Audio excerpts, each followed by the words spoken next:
The hardest part about this business is always how to get leads, how to get business. And if we think about all sales businesses, the idea is that we create a sales funnel. So a sales funnel looks something like this. It basically starts wide at the top where we get people to know about us and enter into our funnel. We can get them to know about us in a whole bunch of different ways by Facebook ads, open houses, advertising, cold calls, door knocking. There are so many different ways that they can get to know us. But this is the part of the job where we create awareness. And then as our customer moves through the sales funnel, we then hopefully convert them into a client. So it goes from creating awareness, creating that lead, to then nurturing this person and getting them to become aware of the products and services that we provide.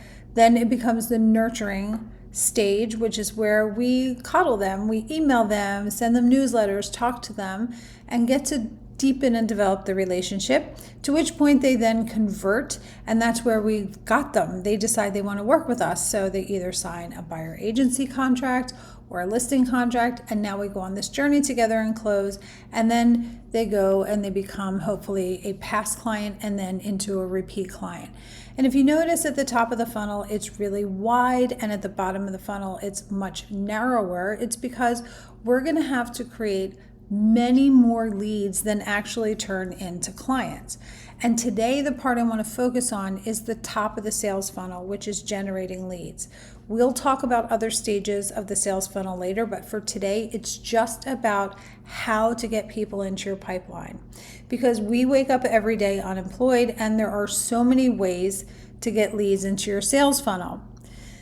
The challenge is finding the way that works right for you.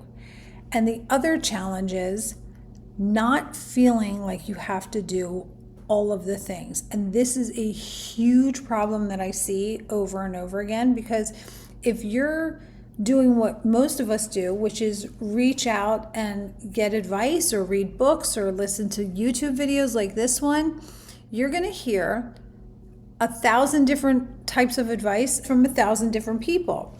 And you clearly can't do them all. You shouldn't do them all. Not all of them work for you, and it's not possible to do them all. So I come across this problem with my agents all the time. They get overwhelmed, they try and do all the things, and they end up doing nothing effectively.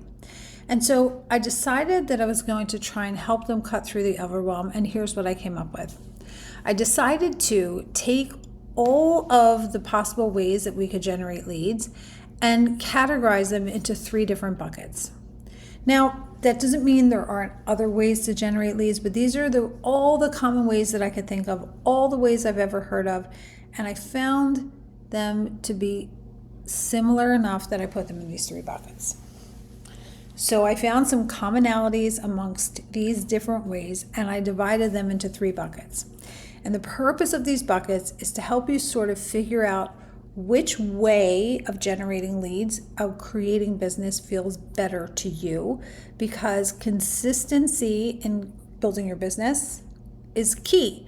And if it doesn't feel right to you, if it feels icky or gross or resistant, you are a whole lot less likely to do it. Now, there are people that are going to tell you push through and wake up every day and do the work. I'm not one of those people. I'm one of the people that knows in the very depths of my soul that we don't have to work hard in order to be successful, that we don't have to work hard in order to build our business. We can be in alignment, and it can be easy, and it can be fun. So I'm going to show you my bucket system. Take a look at it and see which bucket feels most in alignment with you. And then once you can narrow the playing field, once you can quiet all the noise of those ways that don't feel right, it's going to be a lot easier for you to say no to shiny object syndrome, to the person on Instagram telling you to do your business this way. You're going to instantly know, like, that doesn't feel right. You're going to feel it right there. And you're going to know, not for me. So let's talk about these 3 buckets and see which bucket feels best to you. The first one, And full disclosure, this is the one that I operate from all the time, is called organic. I named it organic because to me, it feels natural and it feels like we're working on something other than just building our business. So if you are the type of person that believes that real estate is a relationship business, like I do, and you believe that the people come first and the real estate follows, then the organic bucket might be the bucket for you.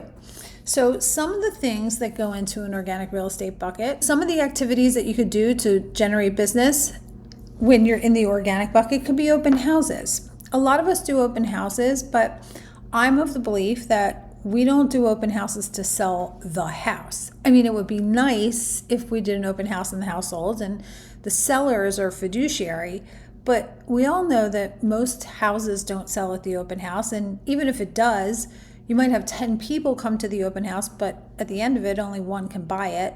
So isn't the value really in the other 9 people? I think so. So if we look at open houses as an experience rather than an event to sell the house, and we look at it instead as an opportunity to meet and connect with other humans, we now turn this open house into an organic real estate building activity. So when I do an open house, I like to focus on the people. I am genuinely interested in other human beings. And so when they walk in, of course, I'm going to ask all the required language and do the compliance forms, and if they're working with an agent. But as soon as we get beyond that, I'm going to ask them, who are you? How are you? I'm not going to say it like that, but I'm going to want to ask them leading questions because I'm really interested in them. Especially, I'm trapped in this house for an hour, 2 hours, 3 hours, and they're in the outside world. I want to know really cool things about interesting people that walk through the door. So when I have an open house and I start talking to people and I ask them, how are you? What are you doing? Like, what are you looking for? Or what brings you here?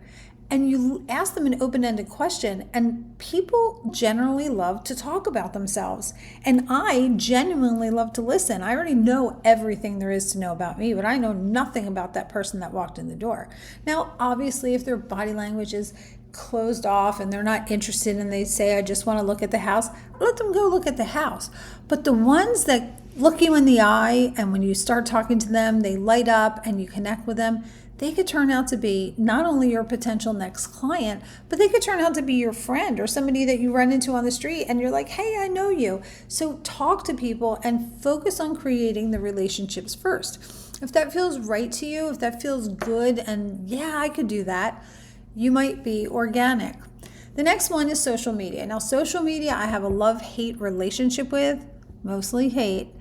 But when we use social media for its original intended purpose, which is to make connections, and instead of using it as a place where, as my children say, old people go to fight, if we use it for that intended purpose and we genuinely go onto social media and we try and build connections with people, we put the relationship first and then we use conversation skills to convert our contacts into clients. If we do that, then we are creating an organic business because we could now be on social media and instead of doom scrolling, we're meeting people, we're talking to people, we're connecting, we're sharing ideas, we're asking questions, we're giving something of value, and then we start to create those relationships that are based on the know, like, and trust factor. So for converting your contacts into clients, check out my other video listed here to see about those skills on how to do it. I talk more about converting your contacts into clients in the video. I'll put the link below. The next one is volunteering. I love volunteering as a way to build your business. To me, there is no better way to create the know, like, and trust factor with someone than volunteering. Why? Because when you volunteer, you are giving your time and energy to fix something that hurts your heart. So if you're sad because there are puppies without a home and you decide you want to go in and save the puppies, well, now you're working alongside in the trenches with other people who share the same value with you. So if you're working with them alongside of them in the trenches and you share the same value, it's super easy to build that know, like, and trust factor. They already trust you because you share a value and you're volunteering your Saturday to save the puppies. Hopefully they'll like you, but they're also going to get to know you. And that is one of the fastest paths to creating relationships so that you can then convert your contacts into clients and transact in real estate. The next one is your sphere of influence, or your SOI. This one is a freaking gold mine for your personal life as well as your professional life. You have people that you speak to every day. You have people you speak to once a month. You have people you haven't spoken to in years, but all of these people are or were part of your life for a reason. So what if you went around on a regular basis and reconnected with those people? A simple phone call. Hi, how are you? And then follow the other video, convert your contacts into clients. What if you called people or texted them and said, I'm thinking of you? What if you called people that you haven't seen for a while and said, let's go out for coffee? Maybe it'll get you out from behind that computer into the real world, start talking to somebody, create new ideas, have fun, reconnect, and maybe they'll need to transact in real estate. At the least, you're going to get out of the house and go have some fun and connect with people that you haven't spoken to in a while. This one is so underused, I cannot even begin to tell you. This one's called your and. Your real estate and what? Who are you in addition to real estate? Because if you get on social media all the time and just show you're just sold, just listed, nobody knows who you are as a person. And that's okay if you want to build your business a different way. But if you want to build your business organically, it's about relationships. It's about people. And if you get on there and you don't show me who you are, you're just another real estate agent. But if you get on there and you show me how you won a gold medal in dressage, nobody knows what dressage is. And if you show me that you're the pickleball champion of the East Coast, and I see about a third of your social media about pickleball and all the games you found and the new way to hold a racket, I'm going to think of you when I think of pickleball. And if I'm a pickleball person, you might end up becoming my person. Your and is really the most important part of you. It may not be the most important part of the real estate agent side of you. Negotiating contracts and stellar marketing might be that. But the you part, the one that I want to meet, that I want to hang out with, the one that I want to build a relationship with, that's your and it probably has nothing to do with real estate. So who are you? Your and is so powerful, and it lets people know who you are, especially if you've got a freak flag. Let it fly, because I promise you, as freaky as your freak flag is, there are other people out there waving the same banner, and you are their people. No matter who people are, every single person is a potential client, because every single person needs a place to live. So when you start looking for the people who are ready to transact right now, all the hot buyers, and that's all they have in common, where's the human connection? But if you instead look for all the people that have the same shade of purple as your freak flag, guess what? You all have something in common, and that's how you create the know, like, and trust factor. And I promise you, in that group, there are people who need to transact in real estate, and you're going to be their person. So figure out what your and is and let your freak flag fly. And all of these things in this bucket are just a beginning. There are so many other ways. I could talk all day about some of the coolest ways I've seen people build their business on something extremely unique that no one else has, that I've never seen, and they build a thriving business. And the real beauty of the business isn't the deals they close. It isn't even the people they serve. It is the connections that they make and the alignment that they live in, the ease at which they feel when they build their business, because their business dances with their life. So if this all feels good to you, then you should be on my channel all the time. If this all feels good to you, then you should be binge watching my channel, because this is what I talk about. This is what I do. There are tons of different ways to do it. These are only a beginning. They are not the limitation. But building an organic real estate business, if this is what feels right to you, this is the bucket you should stick in. And whenever someone tells you to do something outside of this bucket and it feels icky, that's why it's not your bucket. The next one, I call this bucket the paid bucket. This is the bucket where you're buying business, and there's nothing wrong with that if it works for you. This is the bucket where you feel like it's a business, and in order to do well, to succeed, you need to maximize your ROI, your return on investment. So you're basically investing money to make money. I put $2 into buying a lead and it returns me $2.75. Well, if I can invest like that, I'll just invest every single dollar because my money is growing. So if that's the bucket that feels right to you, if that's the philosophy of business that feels right to you and how you want to approach it, then this might be the bucket for you. So I call it the paid bucket. And here are some of the many, many ways that you can pay for business, that you can invest your money into business and expect a high ROI. Now, I'm going to go over these things, but remember that how you do them and where you choose to spend your money is just as important, because some activities or some advertisements or some methods are going to cost you money, but you might not get the return on investment that you're looking at. You might not get the ROI that you're counting on. So it's also important to examine where you're spending your money to see if you're getting the ROI that you want. If not, you need to make adjustments. But here are some ways that you could do paid business where you're looking for an ROI. The first one would be paying for leads. There are companies out there that you can pay them. You sign up and you pay every single month, and they generate leads through their marketing or their website, and they give you some of those leads. So when that happens, you're paying money and you're not having to go out and do the organic work of bringing in that business. Your job is to contact them, convert them, and close them. Contact, convert, and close. That's your job.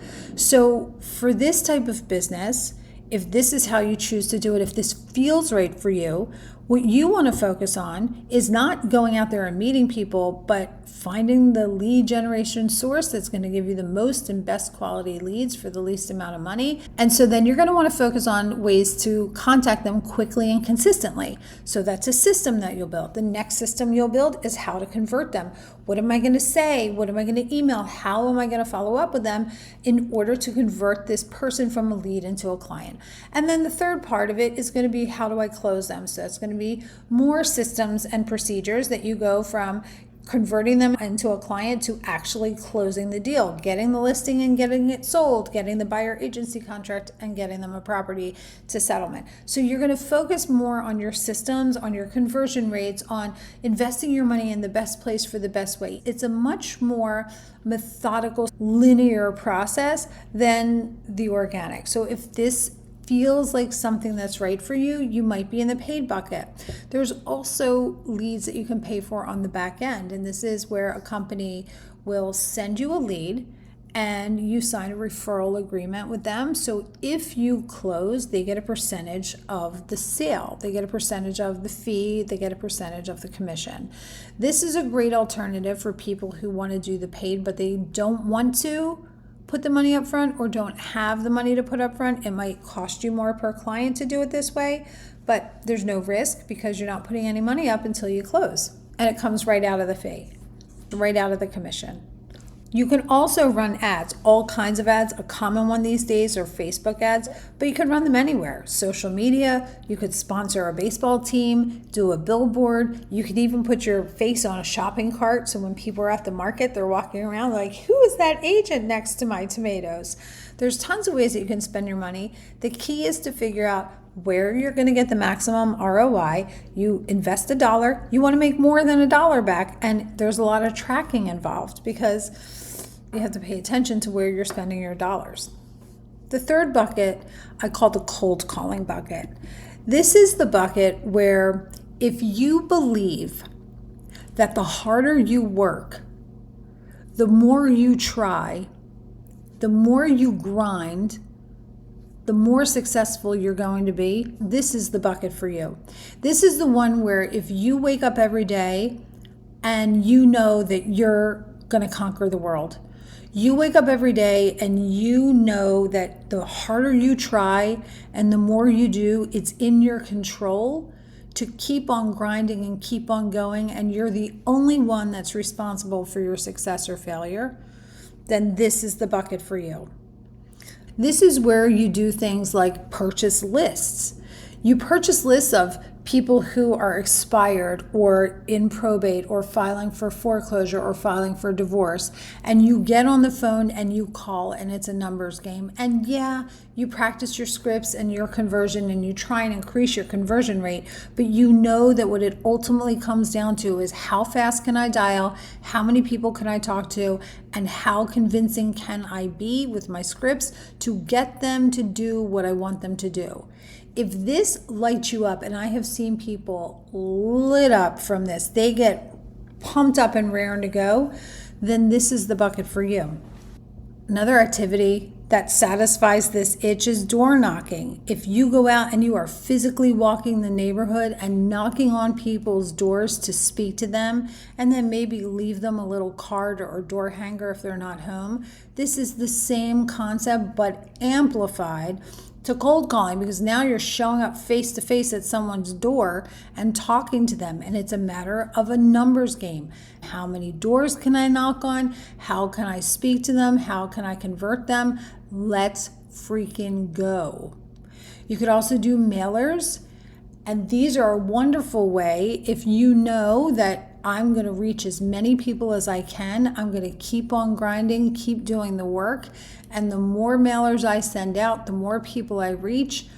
And you can hit them with a 1, 2, 3 punch. You can mail them, knock on their doors, and call them. You can do all three. There are so many ways that you can reach out and grind and do the work. And I really think if you look around, this is probably the most common way that people are telling you to build your business. So if this feels right to you, there is tons of support and plenty of ideas out there. Plus, plenty of companies that will help you for a fee. They'll do your mailers for you. They'll supply the list for you. There are even people who will make the calls for you. Now, this cold calling bucket is great for some people. It is not for me, so you will hardly ever hear me talk about it, and definitely I have zero advice to give you on how to do it. But what I can tell you is this: the way you want to build your business, you will know intuitively. You will know intuitively what feels right and what feels icky. And if something doesn't feel right, but somebody out there is shouting at you that you should do this, this is the way to build your business, what I want for you more than anything is for you to have the ability to take a beat and realize that just because it works for them doesn't mean it has to work for you. You are not broken. You are not lazy. You are not stupid. You are unique. And so whatever way works for you, whatever way feels right for you, is the way that you should pursue. I want you to take whatever way feels right to you, and I want you to sprinkle in a little bit of faith, because most things that we do take a little bit of time. Even if it's organic, even if it's my bucket, even if it's cold calling, it doesn't matter what it is, it takes time. And rather than being tempted by all of the shiny objects out there, rather than feeling FOMO, fear of missing out, because you're only doing 1 or 2 things instead of all the things, instead of looking at other people who are killing it, instead of looking at other people who are more successful than you, instead of looking at people who are closing more transactions than you and feeling like you're less than, instead, I want you to take a breath, close your eyes, and tune in with yourself about what feels right for you, and focus on one activity, just one, and do it hook, line, and sinker. Do it balls to the wall. Do it like there's no other option. Do it like you mean it, and have faith that when you stick with it, over time, you will start to see results. FOMO is real. Listen to me. This is what I did. This is how Stugatz I am, as Jamie says. This is how fucking crazy I am. Ready? This is how fucking crazy I am. I went to Triple Play. I went to a seminar to hear a coach speak. And they were talking about how we should do 100, was it 100 reels? Oh no, it was reel a day for 100 days. This is how crazy I am. You're not the only one. This is how crazy I am. I went to a seminar and a coach got up there and said, do 1 reel a day for 100 days and your business will explode, and told a story about how one of his clients did it for 100 days and all of a sudden her pipeline was totally full. So I'm literally sitting in the seminar while he's still talking on my phone making a reel. I get to the next seminar and she's talking about how we should be sending out a monthly newsletter to all of our clients in our database. And while she's doing that, I'm starting to jot down ideas for my newsletter. Well, this went on all day. I was in 5 seminars that day. By the time it was over and I was heading back to my hotel room, my mind was spinning and I was beyond exhausted. And I ended up drinking a glass of wine, going to sleep, and guess how many things I followed up on? 0. This is what happens to us. We're told, we are bombarded with information and told all of the magic ways to build our business. There is no magic way to build your business. There's your way to build your business. And so I want you to take a breath and let some of that shit go, because you don't have to do it all. Pick what feels right for you and do it like you mean it. And if this bucket system helps, it should help. And this bucket system is not meant to tell you how to build your business. It's meant to help you clear some of the noise. It's meant to help you clear some of the clutter and quiet the noise so that you can tap in to that little voice inside of you that says, this doesn't feel right. And if it doesn't feel right, don't do it. Just because it worked for them doesn't mean it has to work for you. You can come up with something completely new. You can come up with something so new and so different and so exciting that the world thinks you're crazy until they can't believe you did it. The world thinks you're crazy until they wish they would have thought of it themselves. Something so new, so crazy that the world thinks you're nuts until they wish they would have done it themselves. I'm Janis Benstock, and I come on and talk about building an organic real estate business. I love the intersection of mindset and real estate, and so I have a program coming up called Mind Your Business. If you like this video, please hit the like button and subscribe to my channel. If you like what you see here, check the link below and you can stalk me all over the internet.